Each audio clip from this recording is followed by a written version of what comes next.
Bye. Sorry junior. Pithapuram, నువ్వేం బాధపడకు. నేను నమ్ముకున్న దేవుడు ఒక్కడే, ఏడుకొండల స్వామి. నేను కోరుకున్న అమ్మాయి ఒక్కతే, శిరీష. శిరీష,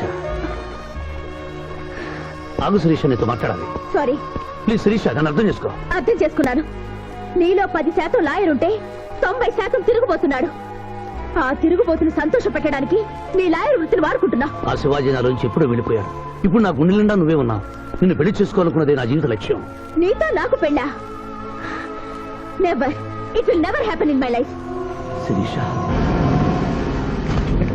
చీ అంటే వెనకబడతావు ఏంది boy lawyer? That is none of your business. అది నా పర్సనల్ విషయం. అరే శిరీష నా పర్సనల్ లేడీ బాయా, తెలీదా?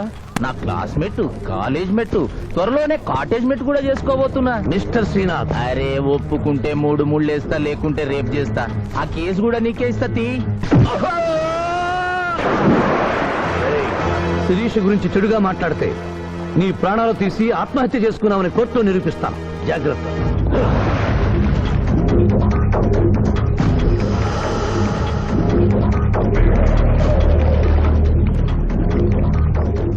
Can I help you?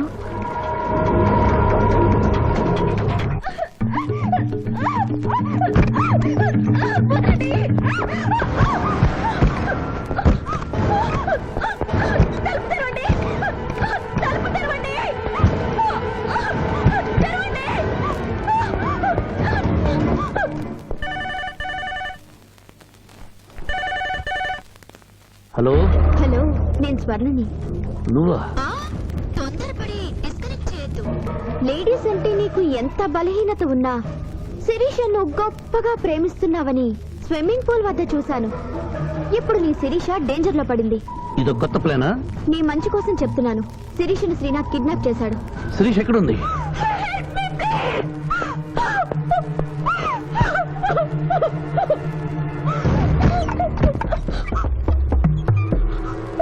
Sirisha, Sirisha, ఇదంతా నీ ప్లాన్ అన్నమాట.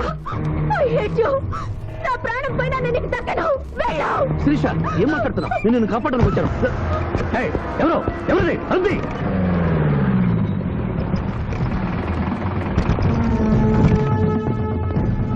డోర్ ఓపెన్ చేయండి. ఆ అమ్మాయిని కూడా బయటికి రమ్మను. సార్, అమ్మాయి గారిని ఇంటికి తీసుకెళ్ళమంటారా? ఇద్దరిని వ్యాన్ ఎక్కించు. సార్, ఇదంతా కుట్ర. మీ అమ్మాయిని ఎవరు కిడ్నాప్ చేస్తే కాపాడడానికి వచ్చాను. నా మాట నమ్మండి. అయిపోయి కేసు ఉల్టా పల్టా అయిపోయి. ఈయన లాయర్, ఈయన నోటికి పవర్ ఉంది. ఈయన డిఎస్పీ, ఈయన లాఠీకి డబల్ పవర్ ఉంది. ఇంకేముంది? కేసు కథం, కేల్ కథం. ఒక అమ్మాయి జీవితాన్ని బజార్ను పడేసి నిన్ను విడిచిపెట్టను. నిన్ను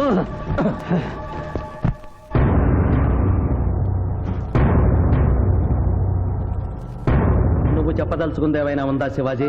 ఏం చెప్పంటారు మిస్టర్ జస్టిస్? ఎన్నో కేసుల్లో కంచులాగా మోగిన కంఠం మొగబోయిందని చెప్పంటారు. ఈ క్షణంలో మా ఇద్దరిని ప్రభుత్వాసుపత్రికి తీసుకెళ్తే మేము ఏ తప్పు చేయలేదని నిరూపించుకోగలం అని చెప్పమంటారు. నువ్వు కోరితే నీ కోరిక అంగీకరించడానికి నేను సిద్ధంగా ఉన్నాను. అంగీకరించి లాభమే ఉంది మిస్టర్ జస్టిస్. పెళ్లి కావలసిన శిరీష జీవితంపై పడ్డ ఈ మచ్చని మీరు తుడిచేయగలరా? ఆమె నిరపరాధిని, రేపు ఆమెను చేసుకోబోయేవని నమ్మించగలరా? ఇమ్మోరల్ యాక్ట్ కింద అరెస్ట్ అయిన మమ్మల్ని మీరు శిక్ష వేయకుండా వదిలేయగలరా? అయితే నిన్ను బార్ అసోసియేషన్ నుంచి డిబార్ చేయటం, ఆమెకు 1000 రూపాయల జరిమానాతో పాటు వారం రోజులు జైలు శిక్ష విధించటం తప్ప మరో పరిష్కారం లేదు. ఉంది జడ్జి గారు.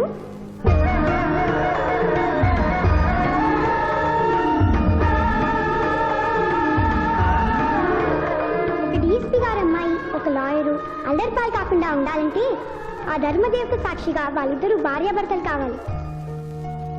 దానికి ఆమోదం చెప్పవలసింది నేను కాదమ్మా, వాళ్ళు.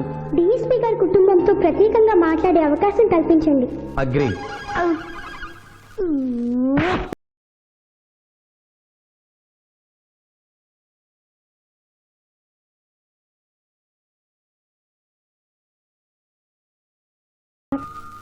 అవమానంతో ఆత్మహత్య చేసుకునే పరిస్థితిలో ఉన్న మాకు తప్పులేం తెలుస్తాయమ్మా?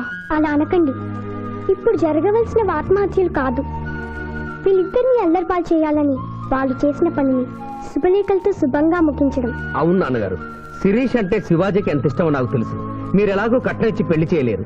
చెల్లి పెళ్లి జరుగుతుందా లేదా అని అమ్మ నిప్పుడు కుంపటి గుండెల మీద పెట్టుకుని బ్రతుకుతోంది. ఇంత నింద పడ్డాక చెల్లి పెళ్లి చేయలేరు.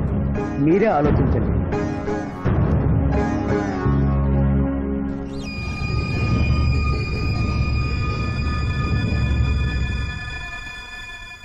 ఏ తండ్రి తన కూతురు పెళ్లి ఇలా చేయాలని కోరుకోడమ్మా.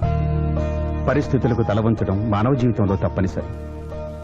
ఈ పెళ్లి మన కుటుంబ సభ్యులందరికీ ఇష్టమేనని జడ్జి గారితో చెబుతాను. ఇమ్మోరల్ గా ప్రారంభమైన ఈ కేసు మోరల్ గా మారి పెళ్లితో సుఖాంతం అవుతోంది కనుక ఈ కేసుని ఎక్సెప్షనల్ గా తీసుకుని కొట్టివేయడం జరిగింది. నీ టైం బాగాలేదా? నువ్వు ఏం ఐడియా వేసినా అది రివర్స్ అవుతున్నది. ఇదేందన్నావు? గడియారం మార్చినా కదా, ఇక నా టైం బాగుంటది. శిరీష, ఈ పెళ్లికి నువ్వు మనస్ఫూర్తిగా ఒప్పుకున్నావా? ఆ ఏడుకొండల వాడే ఇప్పుడు మన ఇద్దరి మధ్య ఉన్న జడ్జి. నీ ఇష్టం లేకుండా ఈ పెళ్లి జరగదు. చెప్పు.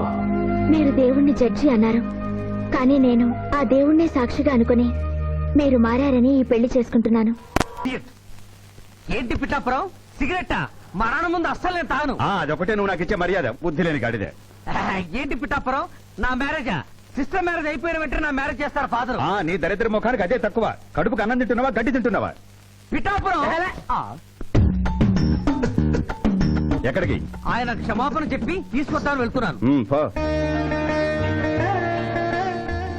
శుభం. అయ్యా, లగ్న పత్రిక చదవమంటారా?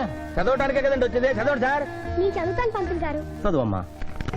స్వస్తి శ్రీ చంద్రమానేన శ్రీ బహుదాని నామ సంవత్సరం మార్గశిర శుద్ధ దశమి ఆదివారం ఉదయం 11:01 శ్రీ చంద్రకాంత్ గారి ఏకైక పుత్రిక శిరీషను చిరంజీవి సింధు మామగారైన శివాజీకి ఇచ్చి వివాహం చేయుటకు పెద్దలు నిశ్చయించిన శుభలగ్న పత్రిక. మంగళం మహత్.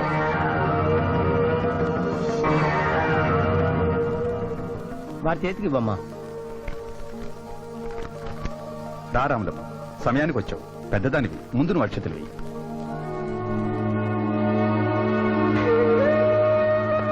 వేయి రాములమ్మ. 15 ఏళ్లుగా ఆ బిడ్డను పెంచిన చేతులతో అక్షింతలు వెయ్యలేను బాబు. తప్పు చేయని నా కొడుకుని డబ్బు కోసం జైల్లో పెట్టించాడు. ఈయనెట్టా దీవించమంటావయ్యా? ఇదిగో లాయరు, ఈ ఇల్లు దేవాలయం. ఈ గడపలో అల్లుడుగాను అడుగు పెట్టలేవు. నిజంగా దేవుడుంటే కొడుకు కోసం నేను పెడుతున్న కన్నీటికి ఇలా ఉంటే ఈ లగ్గం జరగదు. ఆగిపోద్ది, ఆగిపోద్ది, ఆగిపోద్ది, ఆగిపోద్ది.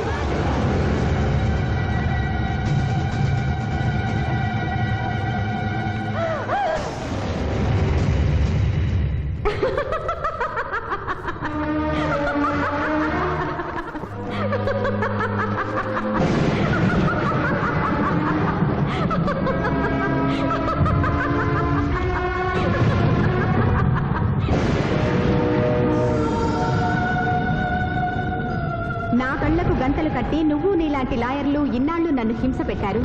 నిన్ను చూసి పగలబడి నవ్వే అవకాశం ఇన్నాళ్లకొచ్చింది నాకు. మానభంగం చేసిన వాళ్లను అమాయకులన్నావు, హత్యలు చేసిన వాళ్లను అపర గాంధీలన్నావు, ప్రేమికుల్ని విడదీశావు. ఎందుకు? డబ్బు కోసం. ఆ డబ్బు నువ్వు వాడుకున్న జీవితాల్లా మూలపడి మూలుగుతోంది. తిను, అన్నమెందుకు? ఆ డబ్బే తిను. నన్ను పిచ్చిదాన్ని చేసి కోర్టులో ఇష్టం వచ్చినట్టు వాదించినప్పుడు లేని భయం, బెంగ ఇప్పుడెందుకు వచ్చాయి? ప్రియురాలి ముందు ఒక పేదరాలు శపించిందనా? లగ్న పత్రిక మీద ఆమె కన్నీళ్లు పడి రాసిన లగ్నం చెరిగిపోతుందనా? నీకు ప్రియురాలు కావాలి, కానీ న్యాయం అక్కర్లేదా? న్యాయమే కావాలని తాపత్రయపడిన నా అక్కకు నువ్వు ఇచ్చిన వరమేమిటి? మరణం. తన రక్తంతో నీ పాదాలు కడిగింది. ఏం చేశావు ఆవిడకు నువ్వు? ధర్మం. నడి రోడ్డు మీద పెంచుకుని కలిచోడు కలిసి చంపారు. అప్పుడేమయ్యాయి? నల్లగుడ్డ చాటున నీ కళ్ళు గుడ్డిదానివైపోయావా? ఈ దేశంలో ఉత్తర భారతం నుంచి దక్షిణ భారతం వరకు ఎంతమంది రాజకీయ నాయకులు మోసం చేయడం లేదు? వాళ్ళని కాపాడాలని చూసే న్యాయవాదులు ఎంతమంది లేరు? కాదని చెప్పు, చేతులు జోడిస్తాను. 3 అంచెల ప్రభుత్వాన్ని మేసే 3 కంచెలే రాజకీయం, చట్టం, న్యాయం. అవి 3 కోతుల్లాగా మారిపోయాయి. చెడు అనకు, చెడు వినకు, చెడు చూడకు అన్న 3 రీతుల్ని కోతులకు వదిలేసి చెప్పింది వినకు అంటుంది రాజకీయం. పెద్దవాడిని ఏవి అనకు అంటుంది చట్టం. ధర్మాన్ని చూడకు అంటుంది న్యాయం. ఈ నిజం తెలుసుకునే ఈ పద్ధతిలో బ్రతకాలను నిర్ణయించుకున్న నన్ను ప్రశ్నించే హక్కు నీకు లేదు. వెళ్ళు, వెళ్ళిపోయి ఇక్కడి నుంచి.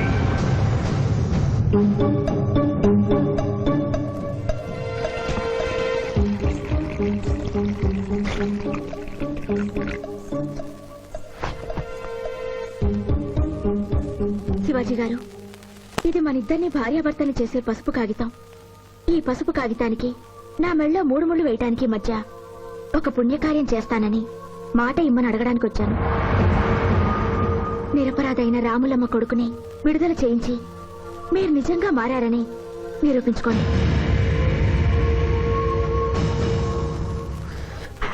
అలా నువ్వు సల్లదావుడు ఎప్పుడు షురు చేసావు?